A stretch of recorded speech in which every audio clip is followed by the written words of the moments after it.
अवधूत चिंतन श्री गुरुदेव दत्त. नमस्कार मित्रांनो, आपण आपल्या संतपीठांच्या दर्शनाची जी सिरीज आहे ती या पहिल्या व्हिडिओपासून सुरू करतो आहोत. मी आता आलो आहे पुण्यातील अतिशय सिद्धस्थानी दत्त संप्रदायातील अतिशय ज्यांना मेरुमणी जरी आपण म्हटलं तरी अतिशयोक्ती होणार नाही असे योगीराज सद्गुरू श्री गुळवणी महाराज यांचं निवासस्थान आज सगळ्या जगभरातील भक्तांसाठी, दत्तभक्तांसाठी श्रद्धेचं, प्रेमाचं ठिकाण असलेलं वासुदेव निवास या ठिकाणी गुळवणी महाराजांच्या मातोश्रींना मिळालेल्या दत्तात्रय प्रभूंनी स्वतः दिलेल्या प्रसाद पादुका आहेत.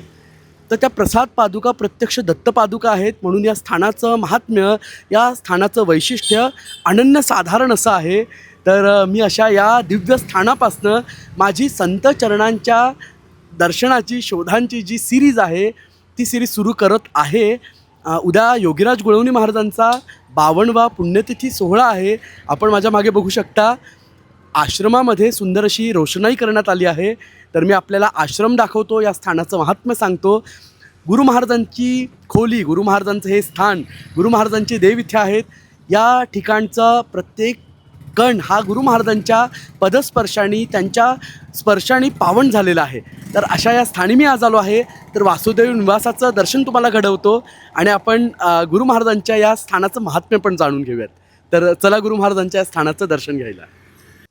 पुण्यातील लॉ कॉलेज रोडवर आपल्याला गुळवणी महाराजांचा हा अतिशय दिव्य असा वासुदेव निवास म्हणून आश्रम बघायला मिळतो.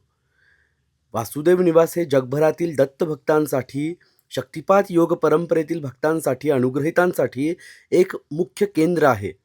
या ठिकाणी योगीराज गुळवणी महाराज स्वतः राहत असत. याच वास्तूमध्ये अनेक सत्पुरुषांची आणि महाराजांची भेट झाली होती. हे ठिकाण म्हणजे महाराजांचं महत्त्वाचं लीलास्थान आहे, वस्तीस्थान आहे. आश्रमामध्ये जेव्हा आपण आत येतो तेव्हा दत्त संप्रदायातील अत्यंत महत्त्वपूर्ण असं वाङ्मय इथे विक्रीस उपलब्ध आहे. योगीराज गुळवणी महाराजांनी आपले सद्गुरू श्री वासुदेवानंद सरस्वती टेंबे स्वामी महाराज यांनी लिहिलेलं दत्त संप्रदायाचं जे वाङ्मय आहे ते आपल्या जीवन कार्यामध्ये पुन्हा सगळं प्रकाशित केलं होतं आणि हे महत्त्वाचं कार्य महाराजांनी याच ठिकाणावरनं केलं होतं. आपण जेव्हा आश्रमामध्ये प्रवेश करतो तेव्हा आपल्याला दिसतो इथलं मुख्य स्थान म्हणजे देवांचा गाभारा. हा गाभारा अतिशय महत्त्वपूर्ण आणि अतिशय दिव्य असा आहे. तो का, तर मी तुम्हाला सांगतो. या श्री योगीराज गुळवणी महाराजांच्या पादुका, आणि जेव्हा आपण आत देवांचं दर्शन घेतो तेव्हा आपल्याला सर्वप्रथम दिसते ती म्हणजे महाराजांची कुलस्वामिनी भगवती आई तुळजाभवानी. हा महाराजांचा पूजेतला विग्रह, महाराजांची कुलस्वामिनी तुळजाभवानी ही होती. त्यामागे महाराजांनी स्वतः काढलेलं श्रीयंत्रही आपल्याला दिसतं. महाराजांच्या मातोश्री या थोर योगिनी होत्या आणि त्यांची नरसोबाच्या वाडीची जी वारी होती ती नित्य होती. पण महाराज जेव्हा त्यांच्या पोटात होते, जेव्हा त्या गरोदर होत्या, तेव्हा त्या वाडीला जाऊ शकल्या नाही आणि म्हणून त्या आपल्या घरी देवांपुढे धरणं धरून बसल्या. तेव्हा वाडीचे देव दंडकमंडूल घेऊन त्यांच्या घरी आले आणि त्यांच्या पदरामध्ये दिव्य अशा प्रसाद पादुका दिल्या. या प्रसाद पादुका आजही या ठिकाणी, या देवघरामध्ये आपल्याला दर्शनासाठी बघायला मिळतात. याच ठिकाणी महाराजांचं दत्तयंत्र आहे. याच ठिकाणी महाराजांनी स्वतः दत्तात्रय प्रभूंचं जे दर्शन घेतलं होतं, जी दिव्य प्रतिमा आहे, जी प्रतिमा गरुडेश्वरी होती, तीच प्रतिमा बघायला मिळते. देवघरामध्येच आपल्याला महाराजांची अतिशय सुंदर, अतिशय देखणी अशी प्रतिमाही बघायला मिळते. याचं महत्त्व असं की याच ठिकाणी योगीराज गुळवणी महाराज हे आपल्या आह्निकासाठी बसत असत. त्रिकाल संध्या व नित्य द्विसाहस्त्री गुरुचरित्राचं पारायण हा महाराजांचा नित्यनेम जीवनात कधीही खंडित झाला नव्हता. हे सगळं दिव्य अनुष्ठान महाराजांचं याच ठिकाणी चालत असे. आपण जेव्हा मागे वळतो, देवांचं दर्शन घेऊन मागे वळतो, तेव्हा आपल्याला भव्य अशा 2 प्रतिमा बघायला मिळतात. हे आहेत सद्गुरू योगीराज गुळवणी महाराजांचे दोन्हीही सद्गुरू. एक म्हणजे दत्त संप्रदायाची परंपरा महाराजांकडे ज्यांच्याकडनं आली ते म्हणजे पंचम दत्त अवतार सद्गुरू भगवान श्री वासुदेवानंद सरस्वती टेंबे स्वामी महाराज, आणि दुसरे म्हणजे महाराजांकडे जी शक्तिपात योग परंपरा आली ते म्हणजे लोकनाथ तीर्थ स्वामी महाराज. अशा दोन्हीही परंपरा महाराजांच्या ठिकाणी एकवटल्या होत्या आणि मग याच परंपरेचा विस्तार महाराजांकडनं सगळ्या जगभरामध्ये झाला होता. याच वासुदेव निवासातनं महाराजांनी आपल्या सगळ्या जगभरातील शिष्यांना शक्तिपात दीक्षा दिली होती, अनुग्रह दिला होता. आपण जेव्हा आश्रमातील वरच्या मजल्यावर जातो तेव्हा आपल्याला योगीराज गुळवणी महाराज ज्या खोलीत राहत असत, ज्या ठिकाणी त्यांनी आपला देह ठेवला होता, ज्या ठिकाणी महाराजांचं नित्य लोकांना दर्शन होत असे, ती त्यांची खोली बघायला मिळते. या खोलीमध्ये महाराजांची गादी, महाराजांचा पलंग आणि महाराजांची ही दिव्य भव्य अशी प्रतिमा बघायला मिळते. महाराजांच्या या खोलीमध्ये अतिशय सकारात्मक ऊर्जा आपल्याला जाणवते. इथे अनेक लोक ध्यानाला, साधनेला बसतात. महाराजांच्या या खोलीमध्ये दत्तात्रेय प्रभूंचा फोटो, त्यानंतर त्यांच्या सद्गुरुद्वयांचा फोटोही आपल्याला बघायला मिळतो. या खोलीचं महात्म्य, या खोलीचं स्थानाचं महात्म्य अतिशय अनन्यसाधारण आहे. हा जो आपल्याला कलश दिसतो आहे, या कलशामध्येच महाराजांनी देह ठेवल्यावर त्यांच्या पवित्र अशा अस्थी ठेवण्यात आल्या होत्या. आज हा दर्शनासाठी महाराजांच्या या खोलीत ठेवण्यात आलेला आहे. महाराजांच्या या खोलीमध्ये हजारो लोक नित्य दर्शनाला येत असत आणि प्रत्येकाला महाराज जवळून स्पर्शपूर्वक दर्शनही देत असत.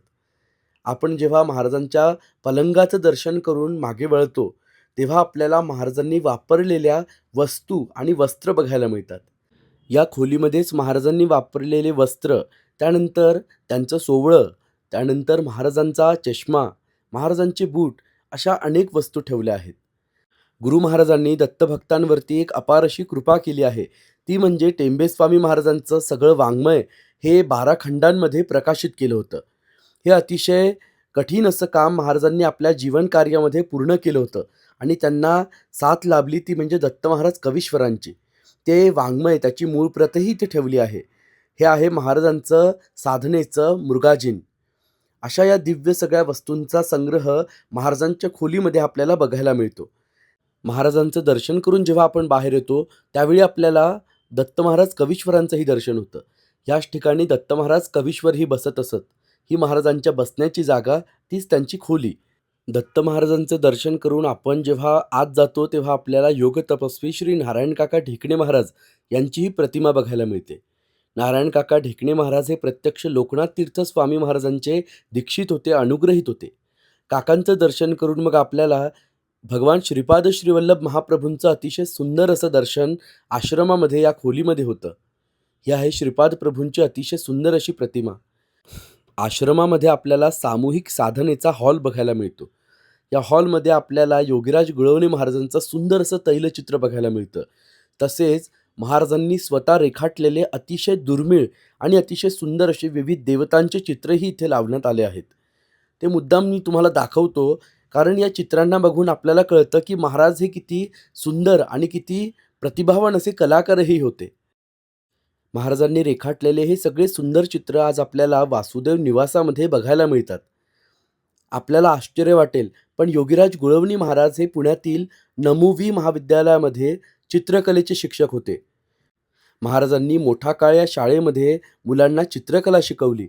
पण आश्चर्याची गोष्ट अशी की महाराजांच्या कुठल्याही परिचिताला महाराज हे दत्त संप्रदायातील शक्तिपात योग परंपरेतील एक सत्पुरुष आहे याची काहीही कल्पना नव्हती. जेव्हा कल्याण मासिकामध्ये महाराजांची माहिती छापून आली, तेव्हा लोकांना महाराजांबद्दल कळलं.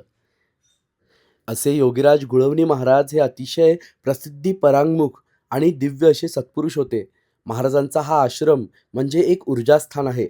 आपण नक्की या आश्रमामध्ये या, योगीराज गुळवणी महाराजांच्या चरणी नतमस्तक व्हा. येथे प्रत्यक्ष दत्तात्रेय प्रभूंच्या प्रसाद पादुकांचा वास आहे आणि आपण इथे जेव्हा नतमस्तक होतो, तेव्हा त्या पादुकांचं पावित्र्य, त्या पादुकांची ऊर्जा आपल्याला अनुभवायला येते. असं हे योगीराज गुळवणी महाराजांचं अतिशय दिव्य असं स्थान. अवधूत चिंतन श्री गुरुदेव दत्त, श्री स्वामी समर्थ, जय शंकर. योगीराज गुळवणी महाराज की जय.